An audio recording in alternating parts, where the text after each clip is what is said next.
नमस्कार मंडळी, मी नेहाज महाराष्ट्र व्लॉग्स या माझ्या मराठी यूट्यूब चॅनलमध्ये तुमच्या सर्वांचं स्वागत करते। आज आपण ना खजूर ड्रायफ्रूट रोल ही रेसिपी बघणार आहोत। खूप हेल्दी आणि पौष्टिक अशी आहे आणि मुलांच्या डब्यातसुद्धा तुम्ही हे नक्की देऊ शकता किंवा मुलांना मधल्या वेळेतसुद्धा नक्की हा रोल खायला देऊ शकतात। अगदी पौष्टिक आहे, लहान मुलांपासून ते मोठ्या माणसांपर्यंत सहजरित्या कोणीही ही रेसिपी नक्की हा पदार्थ जो आहे नक्की खाऊ शकतो। ही मला एक ऑर्डर होती, त्याचाच व्हिडिओ मी आज तुमच्याबरोबर शेअर करत आहे।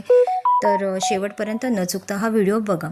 तर इथे ना आपण सर्व साहित्य घेतलेलं आहे। तर आता आपण क्रमाने बघूयात एक एक साहित्य। तर इथे मी वाटीच्या प्रमाणात खजूर घेतले आहे, अख्खी वाटी भरून खजूर घेतलेले आहेत। तर ते बिया काढून घेतलेले आहेत हे खजूर। आणि त्यानंतर 50 ग्रॅम बदाम, 50 ग्रॅम काजू, 50 ग्रॅम अक्रोड घेतलेले आहेत। शिवाय इथे 50 ग्राम मी पिस्ता घेतलेला आहे आणि इथे बिया ज्या आहे सूर्यफूल बिया आणि मगज बिया त्या मी प्रत्येकी 30-30 ग्रॅम घेतलेल्या आहेत। शिवाय इथे ना मी अर्धी वाटी तूप घेतलेला आहे, साजूक तूप, 2 चमचे खसखस घेतलेले आहे आणि हे काळे मनुके घेतलेले आहेत। तुम्हाला इथे जेवढा तुमच्याकडे ड्रायफ्रूट्स अवेलेबल असेल त्या ड्रायफ्रूट्सचा तुम्ही इथे अगदी आवश्यकरित्या वापर करू शकता। तर आता ही झाली आपली सर्व पूर्वतयारी। तर आपण आता घेऊयात कृतीला। सर्वात पहिले जाडबुडाची कढई गॅसवर तापायला ठेवायची। तर ही माझी कढई खूप जाड आहे, त्यामुळे हीच कढई मी शक्यतो वापरते प्रत्येक गोष्टीसाठी।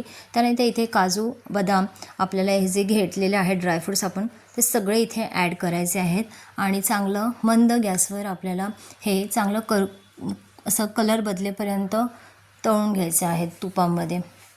तर हे तुम्ही साधे म्हणजे तूप न घालतासुद्धा तळू शकता, पण तूप घातल्याने काय होतं याला एक बाइंडिंगसुद्धा छान येतं आणि हे लाडू ना जास्त दिवस टिकले जातात, कारण ड्रायफ्रूट्सचा वापर आपण इथे केलेला आहे। तर हे ड्रायफ्रूट्स आपण चांगले मंदरित्या भाजून घेऊयात। तर इथे एका साईडला ना आपण हे खजुराच्या बिया काढून घेतल्या होत्या।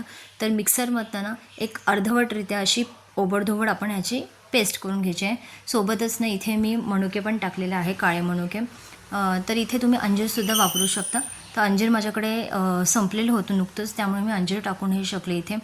तर अशा प्रकारे आता तुम्ही बघू शकता याचा कलर बदललेला आहे आणि ह्याची मिक्सरला मी बारीक पेस्टसुद्धा केलेली आहे। त्यात आपल्याला हे जे आहे ना सर्व ह्याची भरड करून घ्यायची आहे अर्धवटरित्या। मी एकदम बारीक पेस्ट नाही केलेली आहे, पावडर तुम्ही बघू शकता। मी थोडेसे ना अख्खे असे ड्रायफ्रूट्स ठेवलेले आहेत, कारण दाताखाली खाताना ना खूप छान लागतात ते। तर आता इथे 3 चमचे तूप कढईमध्ये घेतले आहे, त्याच कढईमध्ये मी। आणि आता हे जी खजुराची पेस्ट आपण केलेली आहे ना ती आपण आता सर्व ह्याच्यामध्ये ॲड करून घेऊयात। तर आता ही खजुराची पेस्ट आपल्याला चांगली मस्तपैकी अशी मऊ होईपर्यंत एक 2 ते 3 मिनटं चांगली हलवून घ्यायची आहे तुपामध्ये। आणि त्यानंतर शेवटी आपल्याला खसखस याच्यामध्ये ॲड करायची आहे। खसखस अगदी ऑप्शनल आहे, जर तुम्ही उपवासाला करणार असाल ना तर खसखस इथे नाही टाकली तरी चालणार आहे। तर आता हा जो गोळा आहे ना आपण हे जे ड्रायफ्रूट्सची भरड केलेली आहे त्याच्यामध्ये हे खजुराची पेस्ट ॲड करणार आहोत। आणि आता खजुराची पेस्ट बरोबर सर्व या मिश्रणाबरोबर एकदम व्यवस्थितरित्या हातानेच हलवून घेणार आहोत। तर आत्ता पेस्ट गरम आहे म्हणून मी थोडंसं अशी ड्रायफ्रूट्सची भरड याच्यामध्ये टाकत आहे, कारण हाताला चटका बसत आहे। तर अशा प्रकारे ना थोडं थोडं करून ना आता आपल्याला ही भरड जी आहे ती खजूरच्या पेस्टबरोबर अगदी एकजीव करून घ्यायची आहे।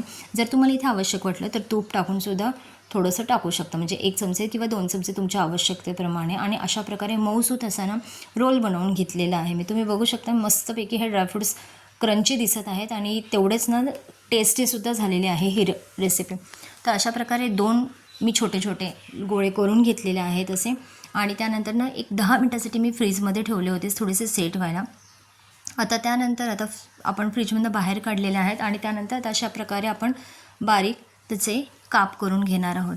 तर सुरीच्या सहाय्याने हे काप मी करून घेत आहे आणि ही रेसिपी आपली खाण्यासाठी अगदी तयार झालेली आहे। खूप सोपी आहे, जास्त वेळ लागत नाही ही रोल बनवायला। फक्त इथे आपल्याला ड्रायफ्रूट्सचा वापर खूप जास्त प्रमाणात करायचा आहे, कारण तुम्ही जेवढा ड्रायफ्रूट्स वापराल तेवढी ही खूप चविष्ट होते आणि हेल्दी रेसिपी झालेली आहे। तर अशा प्रकारे ही आजची रेसिपीची ऑर्डर मी कंप्लीट केलेली आहे, ऑर्डर पण कंप्लीट केली आहे आणि रेसिपीचा व्हिडिओ पण तुमच्याबरोबर शेअर केलेला आहे। तर हा व्हिडिओ तुम्हाला कसा वाटला माझा नक्की सांगा मला कमेंट करून। आणि जर व्हिडिओ आवडला असेल तर चॅनलला एक लाईक नक्की करा आणि जर नवीन असाल ना तुम्ही चॅनलला तर चॅनलला सबस्क्राईब करायला विसरू नका। तुम्हीसुद्धा तुमच्या मुलांसाठी ही नक्की रेसिपी एकदा ट्राय करून बघा। मुलांना फावल्या वेळात ही खाण्यासाठी द्यायला खूप छान आहे। अगदी अत्यंत उपयुक्त असं आहे ही रेसिपी शरीरालासुद्धा. तर हा व्हिडिओ आज मी तुमच्याबरोबर शेअर केलेला आहे. मला नक्की कमेंट करून सांगा तुम्हाला ही रेसिपी कशी वाटली. भेटूयात पुढच्या भागात. Bye bye.